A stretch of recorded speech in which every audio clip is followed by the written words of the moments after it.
The night was calm, the highway stretched like a dark ribbon under the moonlight, and the hum of a motorcycle echoed across the open road. It should have been an ordinary ride, a simple journey home after a long day.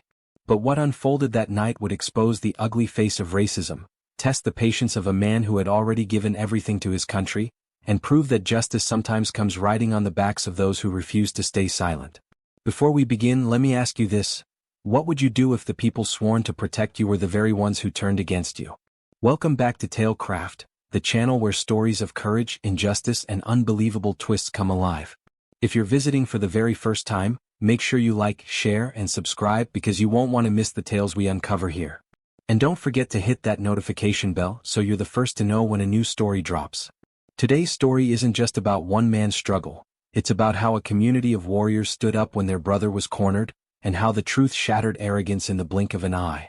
The story begins with a black biker, a man of quiet strength who carried the discipline of his past in every step and every breath. Unknown to the officers who would soon stop him, he was a proud military veteran, a man who had worn the uniform of his country with honor and defended the very freedoms that the badge in their holsters was meant to protect.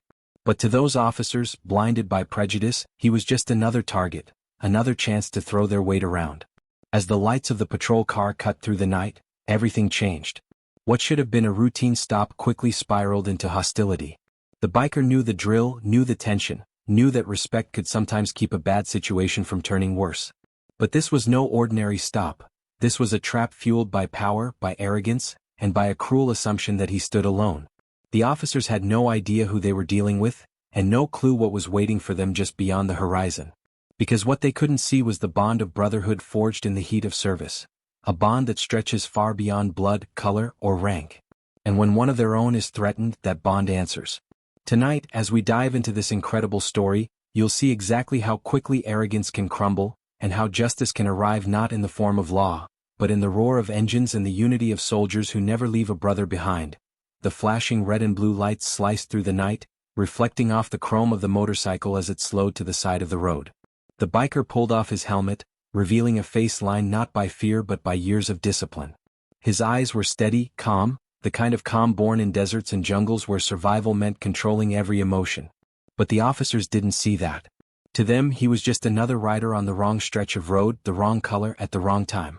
One officer stepped forward, his hand already resting on the holster at his side, not out of necessity but out of habit, an intimidation tactic he had long mastered. The air grew tense, the kind of silence that carries danger, the kind that makes your heartbeat sound louder than the world around you. "License and registration," barked the officer, his tone sharp, clipped, laced with something heavier than authority. The biker nodded, moving slowly, deliberately, exactly the way veterans are trained to when danger hovers close. He knew sudden movements were invitations for escalation. But even in his composure, the officers seemed restless, dissatisfied with the orderliness of it all. They wanted something more. A reaction, a mistake, anything that could justify what was already boiling beneath the surface. Another officer circled the bike, his flashlight sweeping over the saddlebag as if searching for hidden sins. "What are you doing out here this late?" he sneered. The biker's reply was calm, respectful, and precise. "Heading home, sir. That's all." But respect, in this moment, was a language they refused to understand. The first officer leaned closer, his shadow falling across the biker like a storm. "People like you think you own the road. But not tonight." His words weren't about traffic laws anymore. They dripped with venom, with an unspoken bias that twisted the air. The biker straightened, his back like a steel rod, and locked eyes with the man before him. In that gaze was a message: "I've faced worse than you and I'm still standing." But his silence only fanned the flames. The officer shoved his shoulder, a small act of violence disguised as procedure. The biker didn't flinch. His years of training screamed to remain calm, but deep inside, the storm was gathering. What these men didn't know was that he was never truly alone. While the officers pressed harder, pushing boundaries, a small vibration buzzed against the biker's chest. The silent alert from the Bluetooth headset synced to his phone. With a subtle tap, he triggered a message. To anyone else, it was just a signal. To the group of veterans who shared his blood and spirit, it was a call for backup. 20 miles away, engines roared to life. Brothers in arms who had fought beside him across oceans now prepared to fight for him on home soil. The biker didn't show it, but he knew help was coming. He knew the road would not remain silent for long. What these officers thought was an isolated moment of control was, in reality, the spark to ignite something far greater than they imagined. The tension escalated. The officers pulled him from the bike, pushing him toward the hood of the patrol car with unnecessary force. His hands pressed against cold metal, but his resolve never cracked. Around them, the night seemed to hold its breath. The officers taunted, cursed, and mocked his patience, believing power was theirs alone to wield. But they were blind to the growing thunder in the distance, the rumble of engines rolling closer, louder, heavier, like a storm preparing to break. Each second that passed brought the bikers' brothers nearer, a cavalry not of horses but of steel and loyalty. And as the officers smirked at their imagined victory, they had no idea the ground beneath their arrogance was about to give way.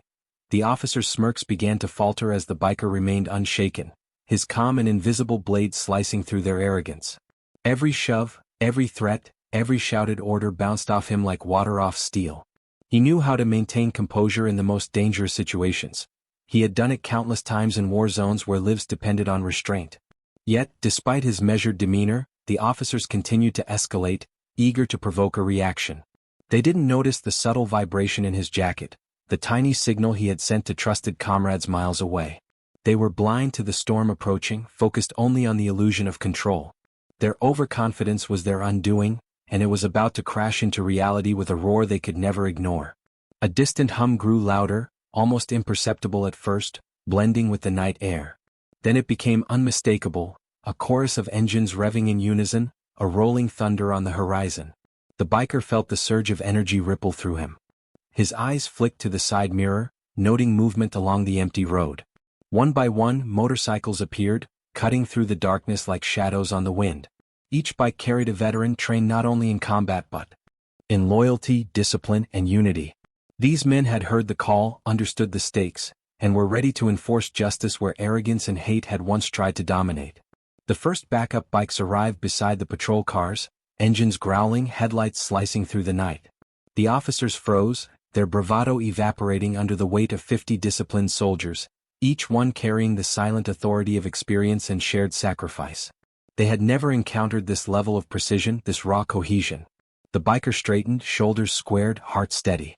His brothers in arms dismounted, forming a wall of presence that communicated a message louder than any threat or weapon.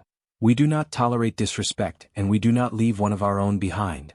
Fear flickered across the officers' faces. This was no ordinary traffic stop, it was a reckoning. The lead veteran stepped forward, his gaze locked on the most aggressive officer. Calm but unwavering, he spoke in a tone that carried the authority of command and the respect of countless battles. You threatened him. You humiliated him. Your actions stop now. The officers attempted to regain control, shouting, gesturing, trying to assert dominance. But their words dissolved against the quiet, iron resolve of men who had faced far worse than a roadside confrontation. Every motion, every glance from the bikers reinforced the unshakable truth. The balance of power had shifted. The night belonged to the united, and the arrogant were cornered. The tense scene lingered in slow motion, every second amplifying the officers' shock. Phones captured it all, the fear, the discipline, the unbreakable bond between soldiers. Bystanders whispered and recorded, wide-eyed, witnessing what they had never expected. The bikers didn't attack unnecessarily, they merely stood as living proof that courage and loyalty outweigh brute force. The officers' plans, fueled by prejudice and overconfidence, had crumbled without a single shot fired. The bikers' calm, combined with the arrival of 50 veterans, turned the tide completely. In that charged silence, it was clear. The moment of reckoning had arrived, and the lesson of humility was being delivered with impeccable precision. The night air was thick with tension as the 50 bikers encircled the patrol cars, engines purring low like restrained beasts. The officers, once full of arrogance, now stood frozen, scanning the horizon as realization slowly settled in.